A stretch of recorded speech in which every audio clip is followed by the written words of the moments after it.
Dari Timothy alias Ben. Tim tes toh?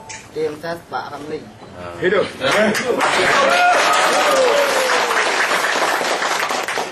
Ini nanti akan kami hitung ya jumlahnya yang baru sudah kami diisi di terima. ini Ya. ya. Taruh data. Itu nanti dari Panwas. Ibu Panwas. Mana ini pelanggaran? Iya, ini divisi pelanggaran Ibu ya. Tahan ya. Tahan tuh. Enak aja bilang tahan, kami udah capek. Kita sakit ya. Sekarang baca sabar.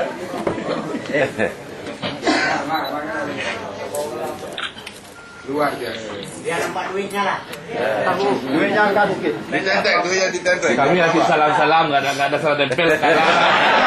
Nggak benar. Salam ju. Salam tempel. Pancu ji. Hidup Pak Jarno. Kami hitung nanti jumlahnya ya. Pak Jarno. Depan disaksikan oleh Ibu Ketua, kami izin untuk memohon membaca pernyataan sikap dengan ada temuan-temuan begini. Bismillahirrahmanirrahim.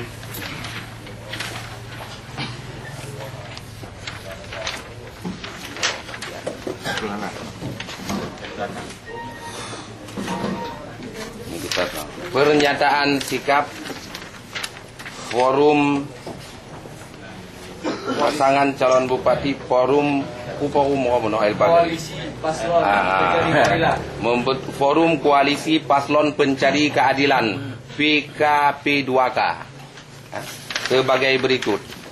Pertama, forum mendukung pasangan calon terpilih yang konstitusi. Dua, menolak pemimpin terpilih yang inkonstitusi. Tiga, menolak hasil pemilu kada apabila penegak hukum tidak bisa menyelesaikan segenap pelanggaran yang terjadi di lapangan. 4. Mendukung penyelenggaraan pilkada damai, jujur dan adil.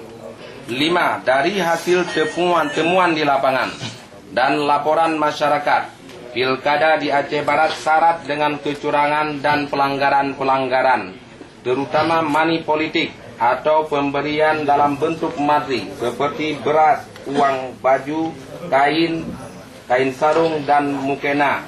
Berdasarkan hal tersebut di atas, kami menyatakan menolak hasil pemilu kada Aceh Barat dan menuntut pemilu kada ulang di Aceh Barat.